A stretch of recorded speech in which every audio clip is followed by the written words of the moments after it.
महात्मा उपासक डॉक्टर सोहनराज तातेड़ पुनरुत्थान और आत्मविज्ञान के बाद अब ला रहे हैं सनातन सत्य, जैसी दृष्टि वैसी सृष्टि, कुदरत, कुदरती रचना एक कुदरत के कानून से शाश्वत सुख की प्राप्ति। लॉग इन करें www.drsohanrajtater.com, YouTube channel doctor Sohanraj Tated, play store से डाउनलोड करें mobile app doctor Sohanraj Tated. भाई और बहनों, मातृशक्ति को नमन। स्टूडियो में आपका हार्दिक स्वागत है, अभिनंदन है, सत्कार है।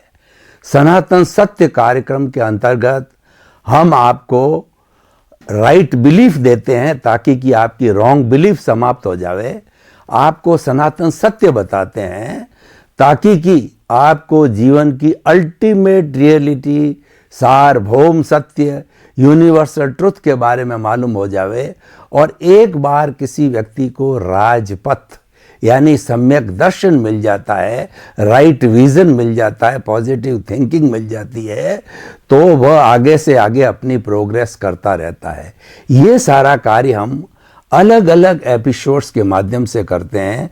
तो आज बहुत सुंदर विषय लेकर के हम आपके सामने प्रस्तुत हो रहे हैं। आज का हमारा विषय है आयुष्य कर्म की मीमांसा।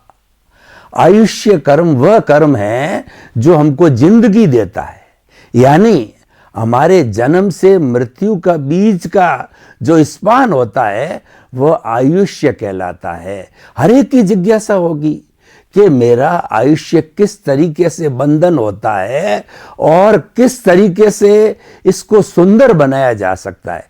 क्यों हर व्यक्ति सुख चाहता है, दुख कोई नहीं चाहता। हर व्यक्ति अच्छा जीवन जीना चाहता है, बढ़िया से बढ़िया जीवन जीना चाहता है, तो वो सारा आयुष्य के अधीन होता है। व्यक्ति को कितना ही बड़ा कार्य करना हो, लेकिन उस आयुष्य के भीतर भीतर कर लिया जाता है तो वह कार्य संपन्न हो जाता है। स्वामी विवेकानंद केवल 36 वर्ष तक जिंदे रहे, क्योंकि ये नियति का योग था। नियति नहीं, उनका आयुष्य कर्म इतना ही था, लेकिन 36 वर्ष में उन्होंने इस चराचर जगत को, इस दुनिया को वो दिया कि 150 वर्ष तो हमने उनकी जन्म शताब्दियां मना दी है और न मालूम आगे आने वाले समय में हमारी जनरेशन जो है कितनी शताब्दियां मनाएगा। ऐसा ठोस ज्ञान दिया, ऐसा आत्मविज्ञान दिया, ऐसा सनातन सत्य दिया कि वह कभी बदलता नहीं है। सनातन सत्य भूत भविष्य वर्तमान में कभी नहीं बदलता है, क्योंकि यह कुदरती रचना और कुदरत के कानून से जुड़ा हुआ होता है। और हम सनातन सत्य आपको क्यों देना चाहते हैं? इसीलिए देना चाहते हैं कि आपको शाश्वत सुख मिले या उसकी नींव लग जावे, आने वाले जन्मों में आपको शाश्वत सुख मिले, ताकि आपको किसी दुख का सामना न करना पड़े। तो आयुष्य कर्म की हम बात करते हैं तो ऐसा विधान है कि मैं मान करके चलता हूं विद एजम्पशंस। मैथमेटिक्स की कैलकुलेशन विद एजम्पशन की जाती है, तो आयुष्य कर्म के निर्धारण के लिए मैं जो एजम्पशन मानकर चलता हूं। और देखिए, मूल कर्म 8 है। 4 कर्म घाती कर्म है और 4 अघाती कर्म है। घाती कर्म हमारी आत्मा की घात करते हैं, आत्मा का गला घोंटते हैं और आत्मा को मुक्ति की ओर नहीं जाने देते। और 4 जो कर्म है जो शरीर से जुड़े हुए हैं, हर बार नया शरीर मिलता है, हर आयुष्य के साथ में नया शरीर मिलता है। नरक गति, तिर्यंज गति, मनुष्य गति, देव गति, एकेंद्रिय, द्वेंद्रिय, त्रियेंद्रिय, चतुरेंद्रिय, पंचेंद्रिय, किसी का भी शरीर मिल सकता है। और जो लोग शाश्वत सुख के करीब पहुंच गए होते हैं, उनको मुक्ति, मोक्ष, सिद्ध शिला भी मिलती है। उसके बाद में कुछ करना शेष नहीं रहता है। शाश्वत सुख में ईश्वर बन करके और वो सिद्ध शिला में भगवान के रूप में विराजमान हो जाते हैं। तो देखिए, उन 4 कर्म जो कि शरीर से जुड़े हुए हैं, उसमें से जो है हमारा एक आयुष्य कर्म आता है, वेदनीय आयुष्य, नाम, गोत्र, और जो है वो हमारा वेदनीय कर्म। तो ये 4 कर्म जो है ये हमारे शरीर से जुड़े हुए हैं, और 4 जो आत्मा से जुड़े हुए हैं, ज्ञानावरणीय, दर्शनावरणीय, मोहनी और अंतराय। इसकी चर्चा हम अलग से करेंगे। तो आज हम आयुष्य कर्म की बात करते हैं। तो आयुष्य कर्म का निर्धारण कैसे होता है? ये आत्मा इस शरीर के अंदर जो आई है, ये इस जन्म का आयुष्य साथ लेकर के आई है, और उससे एक क्षण भी जो है अतिरिक्त जो आयुष्य वो भोग नहीं सकती है। अब देखिए, ये तो जो है रहा हमारे इस जन्म का, लेकिन इस जन्म का आयुष्य के बाद अगले जन्म का आयुष्य का जब तक निर्धारण नहीं होगा, तब तक ये आत्मा इस शरीर को छोड़ के जा नहीं सकती। और देखिए कि जो कुदरत का कानून क्या है, सनातन सत्य क्या है, कि जो पिछले जन्म में आयुष्य का निर्धारण कर दिया गया है, उसके समाप्त होते होते नए आयुष्य का निर्धारण होना आवश्यक है। उसके बिना ये आत्मा शरीर छोड़ नहीं सकती। तो उसका विधान क्या? एजम्पशन लेता हूं, मान लीजिए मेरा या किसी का टोटल जो है 90 वर्ष का आयुष्य है। एजम्पशन, पता किसी को नहीं रहता है कि मेरी उम्र कितनी है। 90 वर्ष मैंने माना, तो अगला जो आयुष्य का बंद होगा वह पहले 2/3, 90 का 2/3 का अर्थ हो गया 60। फर्स्ट 60 ईयर्स के अंदर आयुष्य का निर्धारण नहीं होता विद एजम्पशन, और 60 जो ही संपन्न हुए उसके एक अंतर मुहूर्त बड़ी टेक्निकल टर्म है हमारे धार्मिक ग्रंथों में। उसका अर्थ होता है कि मिनिमम साइड पकड़ें तो वह एक समय, यानी आंख पलक झपते ही असंख्य समय निकल जाते, यानी वो नेग्लेजिबल टाइम होता है। और अधिकतम जो उसका टाइम अंतर मुहूर्त का होता है वह 48 मिनट्स का होता है। तो इस टर्म को आपको समझना जरूरी है। अंतर मुहूर्त बार बार आएगा, तो अंतर मुहूर्त के अंदर जो है जैसी उसकी भावना है, जैसी उसकी प्रतिष्ठा है, क्योंकि कर्म का बंधन भावों से होता है, क्रिया से नहीं होता है। उस समय में जैसे भाव है, जैसे विचार है, जैसा चिंतन है, ये सब जुड़ी हुई चीजें हैं, उसके अनुरूप जो है वो आयुष्य का निर्धारण हो जाता है। नरक गति, तिर्यंज गति, मनुष्य गति, देव गति, एकेंद्रिय, द्वेंद्रिय, त्रियेंद्रिय, चतुरेंद्रिय, पंचेंद्रिय, जैसा जैसा हमारे भाव होते हैं वैसा आयुष्य का निर्धारण हो जाता है। अब मान लीजिए यहाँ पर 2 परंपरा आती है। एक परंपरा ये मानती है कि एक बार आयुष्य का निर्धारण फिक्स हो गया तो उसके बाद के अंदर फिर वह कर्म तो 8 में से अलग हो गया, यानी आयुष्य वह फिक्स होगा, फिर दूसरी बार आयुष्य के निर्धारण की आवश्यकता नहीं रहती है, क्योंकि आयुष्य कर्म 8 कर्म में से एक ही ऐसा कर्म है जो कि एक बार ही बंधन होता है, एक बार ही जो है शरीर या आत्मा के साथ, कार्बन शरीर के साथ बनता है। और दूसरी मान्यता यह है कि क्योंकि अभी जीवन समाप्त नहीं हुआ है, अभी मृत्यु नहीं हुई है, तो जिस तरीके से हम पेपर एग्जामिनेशन में अटेंड करते हैं और 3 घंटे के पहले पहले अगर 2.5 घंटे में पेपर पूरा हो जाता है तो हमें एग्जामिनर को देना ज़रूरी नहीं होता है, हम उसमें आधा घंटा बैठ के करेक्शन कर देते हैं। तो दूसरी मान्यता ये कहती है कि अभी तक वो फिक्स नहीं हुआ है आयुष्य, उसको आगे जब अटेम्प्ट्स मिलेगी उसमें वह करेक्शन कर सकता है। कैसे? देखिए कि अब ये 60 इयर्स तो निकल गए, उसके बाद में 30 इयर्स को मानिए, तो 30 इयर्स का 2 हिस्सा, मतलब 20 साल बाद 60 + 20, 80 वर्ष संपन्नता पर जो फिर अंतर मुहूर्त के अंदर जैसे जैसे हमारे भाव, विचार, चिंतन है, उसके जैसी लेशिया है, उसके अनुरूप जो है हमारा जो है वह आयुष्य का निर्धारण हो जाएगा। अब पुराने वाला आयुष्य है उसके अंदर यहाँ करेक्शन दे करके नया बन सकता है। एक मान्यता के अनुसार तो कोई गुंजाइश नहीं है करेक्शन की, वह पक्का बन गया। दूसरी मान्यता के अनुसार हम करेक्शन दे सकते हैं। आगे चल के हम देखेंगे कि मान्यता दोनों अपनी अपनी जगह सही है। अब 2 चांस जो है हमारे हो गए। तीसरा चांस जो है फिर उसके बाद के अंदर 10 साल बचे। 10 साल का 2/3 करो 6.6 ईयर की संपन्नता पर अंतर मुहूर्त में फिर आपके जैसे भाव होंगे, उसके अनुरूप जो है आयुष्य का निर्धारण होता है। आयुष्य के साथ में गति, जाति, इंद्रियां, ये सभी साथ साथ में निर्धारित हो जाता है। किस माँ की पेट में जन्म लेगा, किस समय में जन्म लेगा, मनुष्य बनेगा या पशु पक्षी बनेगा या कैसा बने, सब बातों का ये जो कर्म विज्ञान है ये प्योर मैथमेटिक्स है। हमारे कैलकुलेशन में गलती हो सकती है लेकिन कर्म विज्ञान परफेक्ट है, उसमें कोई गलती होने की कहीं कोई गुंजाइश नहीं होती, क्योंकि ये सनातन सत्य है।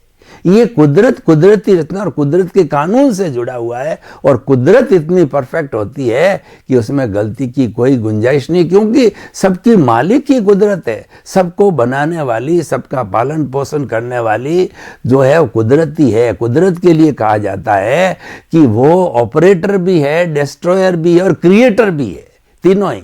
जैसे कि ब्रह्मा विष्णु महेश होते हैं, तो ब्रह्मा जी तो इस सृष्टि के अंदर किसी व्यक्ति का जो है वो जन्म वगैरह निर्धारण करते हैं, और विष्णु हैं वो जीव का पालन पोषण करते हैं, और जो महेश जी है वो महेश जी अगर सज्जन व्यक्ति है तो सपोर्ट करते हैं, दुर्जन व्यक्ति है तो उसको दंड देते हैं। तो ब्रह्मा विष्णु महेश जैसे जैसे करते हैं वही कुदरत है।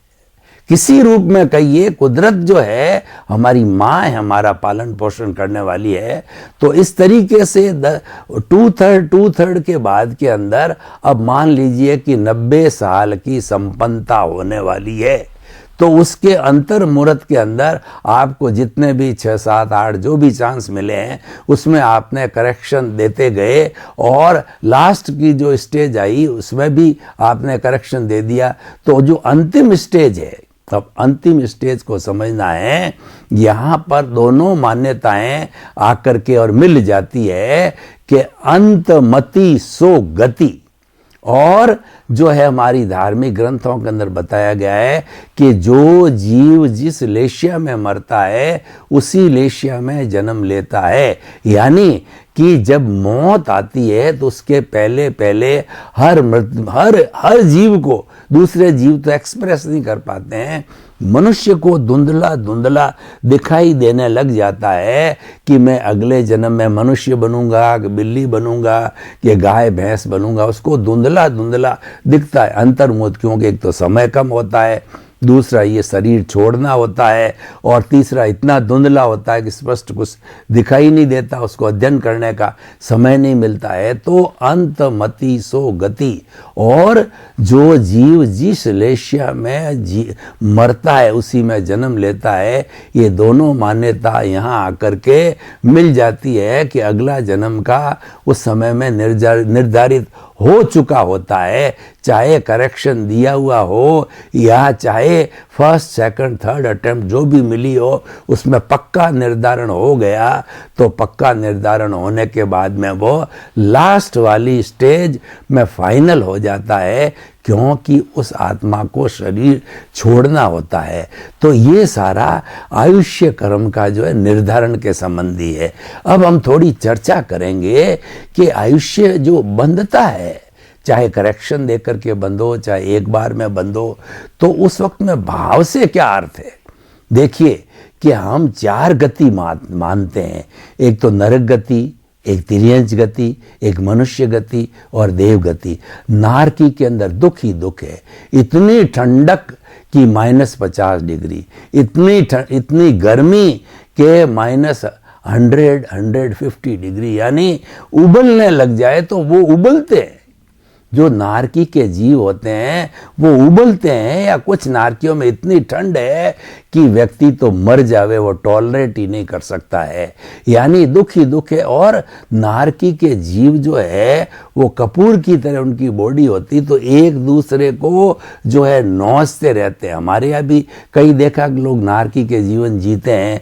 आदिवासी, मैं किसी की निंदा नहीं करता हूँ, आदिवासी है या कम पढ़े लिखे लोग हैं, गंवारू लोग हैं, तो वो क्या नारकीय जीवन जीते हैं, तो आपस में लड़ते हैं, मारते हैं, पीटते हैं। उनमें क्या है कि कोई मानवता या सभ्यता नाम की चीज नहीं। जंगली लोग, जिनको जंगली लोग माना करता है, बिना कोई निंदा किए हुए मैं बताता हूं कि वो लोग जिस तरीके से लड़ते हैं तो हम कहते हैं ये नारकी का जीवन है। हमारे घरों में भी अगर प्रतिदिन जिस दिन हस्बैंड वाइफ में या फैमिली मेंबर्स के बीच के अंदर कलह होती रहती हमेशा, तो हम कहते हैं नारकी का जीवन जी रहे हैं। और जहाँ दुख ही दुख है, घर के अंदर पैसे का अभाव, रोटी का अभाव और बीमारी आ जाती है, कलह हो जाती है, परेशानी होती है, वो क्या है? ये नारकी का जीव है। बेचारे जितने भी ये बेगर्स है, भिखारी, और कोई उसमें से लूले हैं, लंगड़े हैं, उनके गंदगी होती है, बीमारी होती है, खाने को नहीं है, मांगते हैं, ये क्या है? ये नारकी का जीवन है। वो सब कुछ यही दिखाई देता है। तो ये नारकी का जीवन का जो बंद होता है, यानी व्यक्ति जिस समय में आयुष्य का बंद करता है, निर्धारण में सारी चीज आती है कि वो कौन सी गति में जाएगा, कितनी इंद्रियों का बनेगा और कितने वर्ष का आयुष्य होगा और कौन से उसके माता पिता होंगे, सारा फिक्स हो जाता है, भाई बहन माता पिता वगैरह। क्योंकि ये सारे जो है ये कर्मों का इतना परफेक्ट हिसाब है कि इस जन्म के अंदर हम जितनी प्रतिष्ठा, जितने भाव करते हैं, जितने कॉज डालते हैं, उन सब से कॉजल बॉडी इकट्ठी होती रहती है और ये आगे से आगे चलती रहती है और ये जन्म जन्मांतर के अंदर कैरी फॉरवर्ड होती है। और जो शरीर से जुड़ी हुई 4 कर्म जो मैंने बताए कि वेदनीय, आयुष्य, नाम और गोत्र, ये तो क्योंकि शरीर बदलता रहता है इसीलिए 4 कर्म बदलते ही रहते हैं और इसमें तो भोगे जाते हैं। देखिए, कर्मों का बड़ा हिसाब है कि 4 अघाती कर्म तो भोगे जाते हैं और हर शरीर के अलग अलग अघाती कर्म होता है। कल बिल्ली का शरीर होता है, बिल्ली की वेदना अलग होती है और बिल्ली का खाना पीना सब कुछ अलग होता है। एक मनुष्य होता है तो मनुष्य की वेदना अलग होती है, आयुष्य अलग होता है, गोत्र अलग होता है और लाइक दैट। इसीलिए ये तो हिसाब है, ये हिसाब तो इस शरीर का होता है, ये शरीर पूरा कर देता है। लेकिन जो ब्रॉड फॉरवर्ड होने की बात है, जो मुक्ति की बात है और इस चेतना को जिस शरीर से बंधे हुए रहना होता है, चाहे अगला शरीर आए फिर अगला शरीर आवे, तो बंधे रहने वाले जो कर्म है वो घाती कर्म है। वो है ज्ञानावर्णीय, दर्शनावर्णीय, मोहनीय और अंतराय कर्म है। ये अलग अलग विषय है। तो देखिए कि हम बात कर रहे थे कि नरक गति का बंद कैसे होता है कि व्यक्ति स्लॉटर हाउस चलाता है, पंचेंद्रिय वध करता है और वो भी बड़ी दिलचस्पी के साथ करता है कि उसके अंदर भी उसको वेदना नहीं है, उसको घृणा नहीं है कि देखो मैं मेरे जैसे जीवों मार रहा हूं, गौ माता को मार देता है। कोई हो, वो तो उसको कीड़ा मकोड़ा समान समझता है। उसके ऐसे लोगों के जो महाहिंसा करते हैं वो नारकीय जो है आयुष्य का बंद करते हैं और जो इंटरेस्ट के साथ करते हैं उनको तो भारी नारकीय मिलती है, 7वीं नारकी तक मिल जाती है। देखिए, कर्म जो बंधन करता है उसके अंदर प्रकृति, स्थिति, प्रदेश, अनुभाग, चारों चीजों का साथ में बंद होता है, अलग अलग से कुछ नहीं होता है। एट ए टाइम जैसी हमारी प्रतिष्ठा, जैसी हमारी भावना, जैसे हमारे भाव, वैसे सब एक साथ बंद हो जाता है। तो ये नरक गति और तिर्यंच गति जो हम पशु पक्षी पेड़ पौधे देखते हैं, ये क्यों बनते हैं? ये भी उसी आयुष्य कर्म से जुड़े हुए हैं। झूठा माप तोल, किसी को जो है दुकानदार है और देना उसको 1 किलो माल है 900 ग्राम दे देता है, और कपड़ा है 1 मीटर देता है तो 95 सेंटीमीटर ही दे देता है। इस तरीके से झूठा माप तोल, धोखाधड़ी, जालसाजी, झूठे पेपर बनाना, ठीक है ना, और इस तरीके से जितना भी धोखाधड़ी और षड्यंत्र रचना, किसी को मारने का, सुपारी देना आदि वगैरह, ये सारे काम है तिर्यंच गति के बंद के हैं और वो भी जितना जितना इंटरेस्ट के साथ होता है वैसा वैसा वो तिर्यंच बनता है, वाइल्ड एनिमल भी बन जाता है। और दूसरा एकेंद्रीय वाले पशु पक्षी कहिए या पेड़ पौधे कहिए, सारे तिर्यंच गति में उसका बंद हो जाता है। और पहली हो गई नरक गति, दूसरी तिर्यंच गति, तीसरा मनुष्य गति। मनुष्य गति का बंद कैसे होता है कि भाई विनयशील है, सरल है, पाप भीरू है, किसी के दुख को देख करके उसके भीतर जो दया आती है, करुणा की भावना आती है, वो सहयोग उसके पास साधन है तो करता है, नहीं तो भावना भी आना बड़ी बात है। देखिए कि सहयोग करना अलग बात है और भावना आना भी बड़ी बात है। हमें बड़ों के प्रति अच्छी भावना, जगत कल्याण की भावना और जो है वो समस्त लोगों को सुख मिले, ऐसी भावना आने भी बड़ी बात है। करना तो और भी बड़ी बात है, लेकिन भाव आने के बाद किया जाता है। क्रिया जो है पहले भाव से बनती है, पहले भीतर जो है हमारा भाव चिंतन होना। कोई भी कार्य करने के पहले चिंतन आएगा, पहले भाव बनेगा। चाहे चार्ज करना हो चाहे डिस्चार्ज करना हो, सारा हमारे विचारों के द्वारा होता है। इसीलिए कहा जाता है कि जो कुछ भी भुगतान चल रहा है उसके साथ मत जुड़ो, क्योंकि वो तो राग द्वेष का हिसाब चल रहा है। आप उसके साथ में जुड़ गए, यानी कोई व्यक्ति शराबी और शराबी की संगत कर ली तो आप भी धीरे धीरे शराबी बन जाओगे। तो जीवन भर जो भुगतान चल रहा है उस भुगतान से अलग रहो उसको, क्योंकि भुगतान आपका है, आपके भीतर चल रहा है, आप भोग रहे हो, आपका मन वचन काया भोग रहा है, लेकिन आप अलग हो और जो आपका मालिक है वो अलग हो। यही समझने की बात है कि मैं अलग हूं, शरीर अलग है, शरीर जड़ है और मैं चेतन हूं, शरीर नाशवान है, मैं तो अजर अमर हूं। ऐसे शरीर कई आए और कई चले गए, ये तो पूर्व जन्म के कर्मों के भुगतान के लिए, हिसाब को पूरा करने के लिए मिला है। इसका काम अलग है, मेरा काम अलग है।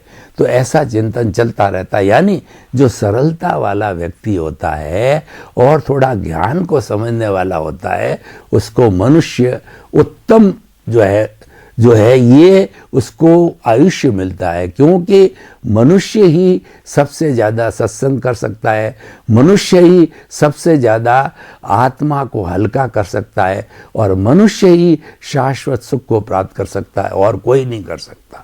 चौथा है देव गति। अगर कोई व्यक्ति तपस्या करता है और लोगों की भलाई करता है, करुणा करता है, दान करता है और अच्छे अच्छे कार्य करता है, साधु है, सन्यासी है और हर वक्त जो है अपनी आत्म साधना में और प्रभु भक्ति में लगा रहता है, उसके पुण्य इतने इकट्ठे हो जाते हैं कि वह देव गति में जाता है। तो इस तरीके से 4 गति 84 लाख जीवा योनियां जो हमारे धार्मिक ग्रंथों में बताई गई है, उन सब का जो निर्धारण होता है वह आयुष्य कर्म के अधीन होता है। एक ही कर्म है जो कि हमारे जीवन लाइफ स्पान को बनाता है और हमारी आयु को बताता है, क्योंकि वो इम्पोर्टेंट चीज है। जो व्यक्ति काम कितना करेगा, जब जिंदा रहेगा उतना ही करेगा, मरने के बाद तो क्या करेगा। तो इसीलिए सारा इसका निर्धारण है कि कितने साल इस पुतले में, कितने साल इस शरीर में, कितने साल इस मन वचन काया रूपी पिंड के अंदर जो है उसको रहना है, जो है आत्मा को। तो ये सारा निर्धारण आयुष्य के अधीन होता है। तो अब मैं इस पूरे एपिसोड को ओपन टू द ऑडियंस करता हूं, यानी अगर मैंने कोई बात कही और आप लोगों के मन में कोई भी प्रश्न है, कोई भी जिज्ञासा है, कोई भी सजेशन है और किसी तरह की और बात है, जब तक वो हमारे पास में नहीं आती है तो समाधान कैसे होगा। तो हम ये अब जानना चाहेंगे कि हमने आयुष्य के बारे में इतनी बात की, तो क्या ये एपिसोड जो है उपयोगी है या हमने टाइम वेस्ट किया। आपका भी टाइम वेस्ट हुआ और मेरा भी टाइम वेस्ट हुआ। तो मैं ये कहना चाहूँगा कि आज का हमारा आयुष्य निर्धारण की जो मीमांसा हमने की है बहुत ही उपयोगी है, क्योंकि हमको अपनी उम्र कैसे बनती है और हम कैसे मनुष्य जीवन में आए हैं उसका पता ही नहीं है। तो हम क्या हिंसा करते रहेंगे, अपराध करते रहेंगे, चोरियां करते रहेंगे और हमको ये थोड़ा मालूम पड़ जाएगा कि नहीं भाई स्वर्ग है, नरक सब है और सब भुगतने पड़ते हैं। और भुगतना किसी को नहीं पड़ता है, भुगतना खुद को ही पड़ता है। हमारे एक राजस्थानी में बहुत बड़े जो है संत हुए हैं पीपा जी ने बहुत सुंदर बात कही है कि पीपा पापन कीजिए और अड़गो रहीजे आप और करनी जासी आपरी और कुण बेटो कुण बाप। तो भाई और बहनों, ये आयुष्य कर्म का निर्धारण ये कहता है कि आप करने को अच्छा करो। आपने जन्म ले लिया, आपके बाल है, बच्चे है, माता है, पिता है, धन है, दौलत सब मानते हैं, परंतु ये भुगतान है, ये आपका नहीं है। ये तो जो है लेन देन है। उस लेन देन के हिसाब से किसी से लेना है, किसी की देना। इसको परमानेंट मत मानना। परमानेंट कोई और चीज है, परमानेंट सुख अलग जगह है।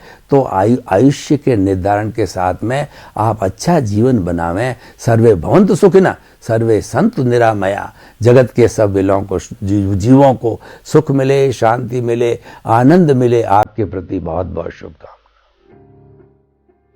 महात्मा उपासक डॉक्टर सोहनराज तातेड़ पुनरुत्थान और आत्मविज्ञान के बाद अब ला रहे हैं सनातन सत्य, जैसी दृष्टि वैसी सृष्टि, कुदरत, कुदरती रचना, एक कुदरत के कानून से शाश्वत सुख की प्राप्ति। लॉग इन करें www.drsohanrajtated.com। YouTube channel doctor Sohanraj Tated. Play store से डाउनलोड करें mobile app doctor Sohanraj Tated.